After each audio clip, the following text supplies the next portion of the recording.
explique merci. comment être sauvé selon la Bible. Ah, d'accord, merci. Amen. Alors vous avez l'assurance de votre salut? D'accord. Vous croyez? On croit en Jésus-Christ, oui. Ouais, amen. Vous avez la vie éternelle si vous avez cru au Seigneur Jésus. Amen. On ne peut pas perdre le salut, c'est impossible. Oui. Bah oui, parce que Jésus a dit mes brebis entendent ma voix, je les connais, elles me suivent, je leur donne la vie éternelle et elles ne périront jamais. Et personne ne les ravira de ma main.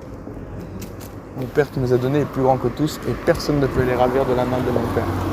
Moi et le Père, nous sommes un. Exact. Donc ni vous-même, vous ne pouvez pas être séparés de lui, vous ne pouvez pas ne plus croire, vous êtes scellés du Saint-Esprit.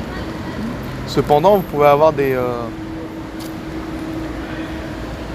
Vous pouvez être punis par le Seigneur si vous ne marchez pas selon l'Esprit.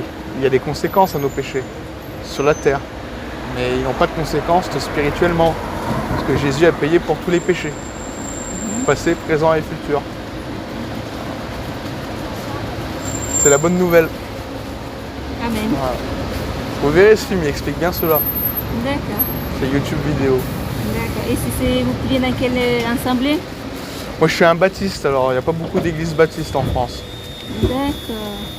Mais il y a une église évangélique à part Dieu. Oui, bah, je connais bien, mais bon, ils prêchent quand même un salut par les œuvres. Ils vont dire qu'il faut se repentir des péchés pour être sauvé. Ben, il est impossible d'être agréable à Dieu avec les péchés. Il faut délaisser les péchés parce que les péchés nous séparent, les péchés nous éloignent de la face de l'Éternel. Ouais, il est écrit, or il est impossible or sans la foi, il est impossible de lui être agréable. Il n'est pas dit que celui qui pêche n'est pas agréable à Dieu. C'est lui qui pêche mourra. Mais en fait, ce que vous ne comprenez pas, c'est que nous sommes tous pécheurs. Oui. Et donc celui qui pêche mourra, ça veut dire en fait, selon la loi, il devrait mourir. Et Jésus nous a rachetés de la condamnation de la loi. Donc il va quand même vivre.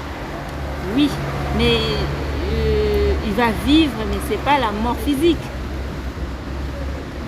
Quand on parle, moi je parle de la vie spirituelle. Oui, moi j'ai parlé, par exemple, vous voyez, Jésus-Christ, il était mort à la croix pour que nous soyons sauvés et pour qu'on puisse avoir une vie éternelle. Et lui-même aussi, il a dit, c'est lui qui avoue ses péchés et les délaisse et demande la miséricorde de Dieu, il demande la grâce de Dieu, obtient la miséricorde. Donc, si tu reconnais que, par exemple, moi, Madalena, j'ai péché, parce que tant que la chair est faible, tant qu'on vit, on pêche toujours. Madame, Jésus a payé pour vos péchés, oui, involontaires et volontaires. Volontaire, oui. Donc, s'il a payé, vous n'avez rien à payer. Oui. Donc, tous vos péchés que vous commettez, oui, ils sont déjà pris à la croix quand vous avez cru au Seigneur Jésus-Christ. D'ailleurs, il y a un verset, c'est dans Actes des Apôtres, où il est dit « C'est par lui que le pardon des péchés vous est annoncé, et que quiconque croit est justifié par lui de toutes les choses dont vous ne pouviez être justifié par la loi de Moïse. Okay. La loi de Moïse, c'est la loi de Dieu. Toute la loi, c'est la loi de Dieu. Okay, ce n'est pas Moïse. La loi de Dieu est toujours en vigueur. Oui. Mais il dit qu'on est impossible d'être justifié par la loi. C'est pour ça que Paul nous explique en Galates, chapitre 4, où il dit comme ça, il dit ainsi la loi a été comme un pédagogue pour nous conduire à Christ, afin que nous fussions justifiés par la foi. La foi étant venue, nous sommes tous ce pédagogue, car vous êtes tous fils de Dieu par la foi en Jésus-Christ. Tous qui avez été baptisés en Christ, vous avez revêtu Christ, il n'y a plus ni juif ni grec, il n'y a plus ni esclave ni libre, il n'y a plus ni homme ni femme, car tous vous êtes un en Jésus-Christ. Si donc vous êtes à Christ, vous êtes la postérité d'Abraham, héritier selon la promesse. Donc si on a cru, c'est bon. C'est bon, oui. Tout est payé. Tout est payé. Par contre, si vous dites non, il faut croire et se repentir pour être sauvé, c'est pas bon. Non, par exemple, disons par c'est un salut par les œuvres, vous comprenez, sinon. Oui, disons, moi je reconnais que, par exemple, je dis que j'ai péché. Oui. Mais pour se prosterner devant Dieu et demander que Dieu, Seigneur Jésus, merci pour tout, il faut se repentir, il faut demander pardon pour toutes les choses que tu as commises. Non mais ça c'est pas pour le salut, ça c'est pour votre communion avec Dieu. Oui. Vous savez, la Bible dit que nous avons été régénérés par une semence incorruptible, par la parole vivante et permanente de Dieu. Okay. Et la Bible dit que quiconque croit que Jésus est le Christ est né de Dieu. Nous sommes enfants de Dieu. Ok. Donc, vous resterez toujours enfants. Génétiquement, c'est comme vous avec vos enfants. Même si vos enfants vous aiment plus ou vous l'aimez plus, génétiquement, vous restez vos enfants. Vos enfants restent vos enfants. Ok. Vous restez la mère de vos enfants. Ben, c'est pareil, Dieu reste notre Père. Cependant, voilà, si un enfant n'agit pas correctement, ben, il va avoir des punitions. Des punitions, oui. Ok. Mais il ne perd pas le salut. Il ne perd pas le statut d'enfant de Dieu. Non. Donc, il ne faut pas confondre ce que nous devons faire pour être en communion avec Dieu, être agréable à Dieu. Ok. Et ce que nous devons faire pour être sauvés. Pour être sauvés, c'est une histoire d'un seul moment. Au moment où nous avons cru, boum, nous sommes passés de la mort à la vie. Ok. Jean 5, 24 le dit, en vérité, je vous le dis, ceux qui voient le Fils et qui croient en moi a la vie éternelle et ne vient point en jugement, mais il est passé de la mort à la vie. Voilà, il est passé de la mort à la vie, c'est définitif. Nous avons la vie éternelle.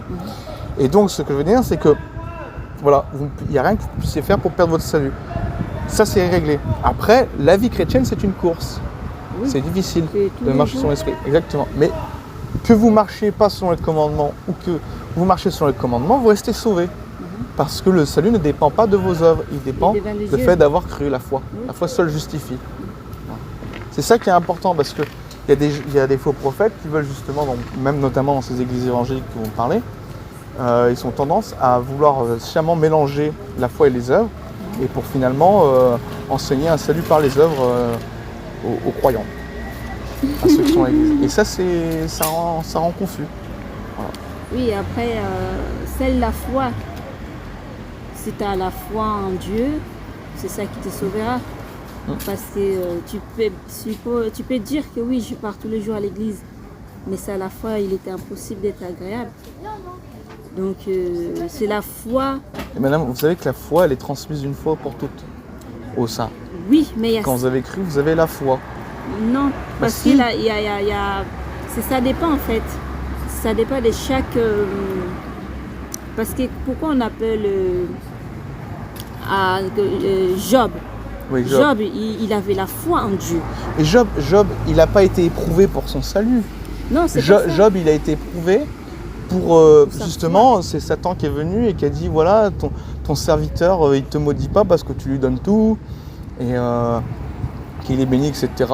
Mais si tu lui enlèves ses richesses, tu lui enlèves ses enfants, etc., on voit dans la progression dans le livre de Job, on va voir s'il continuera à être fidèle à toi. On ne parle pas du salut, on parle simplement de ne pas maudire Dieu, d'être fidèle au Seigneur. Et donc Job a été fidèle malgré toutes ces épreuves.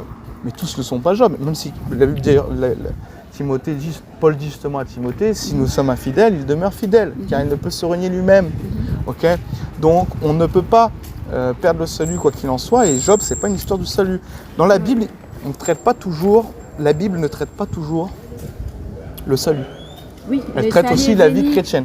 Donc quand tu as cru, tu as la foi, tu as toujours la foi. Voilà. Je dois partir, je suis désolée. Vous regarderez ce film. Voilà. Bonne soirée à vous.